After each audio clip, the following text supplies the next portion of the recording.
storta per il Padova, che si pensava dopo la vittoria di Vicenza potesse uscire magari con qualcosa in più. Ti chiedo come esce innanzitutto il Padova da questa settimana, perché sì, la vittoria di Vicenza, ma anche in 4 gol incassati mercoledì. Il risultato qual è? Abbiamo fatto secondo me una grandissima partita a Vicenza. In settimana abbiamo sbagliato la Coppa Italia completamente. Oggi è stata una partita storta, hai ragione, è un episodio che ci ha condannato, sicuramente non è stato il miglior Padova della stagione, però bisogna guardare avanti, continuare a lavorare e prepararsi già alla prossima partita con la Fraxalon, che sarà altrettanto dura. Ma possiamo dire che abbia pesato più la sconfitta di mercoledì della vittoria di domenica a conti fatti, o è proprio un'altra cosa? Penso sia un'altra cosa. Sappiamo qual è la nostra forza, dobbiamo fare qualcosa in più, perché abbiamo visto che così non basta. Ti ripeto, cercheremo di migliorare e riprenderci il primo posto.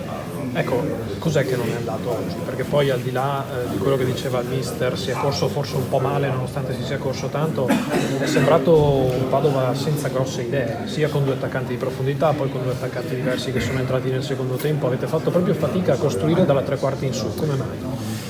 Abbiamo preparato la partita in un certo modo e non ha funzionato tutto come ci aspettavamo. Sapevamo che il Südtirol era una buona squadra. Non è che ci hanno schiacciato, comunque non è che non sono stati migliori di noi, però hanno fatto gol, che è quello che conta, e quindi ce ne torniamo a casa con 0 punti. E con che spirito? Il campionato è ancora lungo e siamo ancora in pista e cerchiamo di rialzarsi il prima possibile. Grazie Luca. Peccato perché non ha tirato su subito, quindi per un attimo sembrava fosse buono, perché poi ha detto era fuori gioco, quindi niente. Amen. Il bello è venuto dopo, nel senso che quasi si aspettava un secondo tempo differente, invece il Südtirol ha trovato subito il gol. Sì, abbiamo fatto un errore evidentemente nella linea, non siamo scappati bene, abbiamo preso gol e dopo secondo me meritavamo il pareggio, non siamo riusciti a trovarlo, abbiamo avuto un paio di occasioni e non siamo riusciti a trovare il gol. Peccato, non siamo riusciti a vincerla, ma non dovevamo, quando non puoi vincerla almeno devi pareggiarla, e secondo me il punto ci stava ed era anche importante. Da dove ripartire quindi adesso? Ripartire assolutamente, giochiamo subito sabato, quindi capire cosa non è andato e pensare a sabato per ripartire, perché siamo lì e dobbiamo andare con la testa giusta. È mancata un po' la creatività, la personalità del Padova in generale, non è che... Sì, abbiamo fatto il primo tempo non bellissimo, con tratti, dove comunque abbiamo avuto anche lì un paio di occasioni, il gol annullato e un'altra palla, loro qualche tiro dalla distanza, ma niente di che.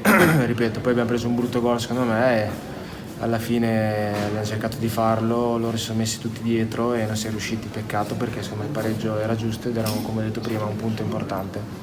Al di là di Padova e Vicenza, si vede anche sul Tirolo, un campionato davvero equilibrato nel 5-6 che sono davanti. Sì, ma lo sapevamo dall'inizio che tutti lo dicono, ci sono 3-4 squadre organizzate, forti, che si giocano al primo posto. Noi siamo lì e credo che, come abbiamo sempre detto, se facciamo le cose che sappiamo fare ce la giochiamo con tutti. Tu stai accumulando minuti, presenze, meritatamente, di quanto tu lo fai sempre.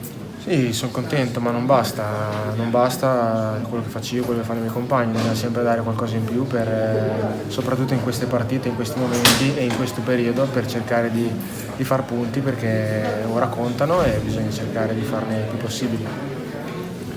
Grazie a voi.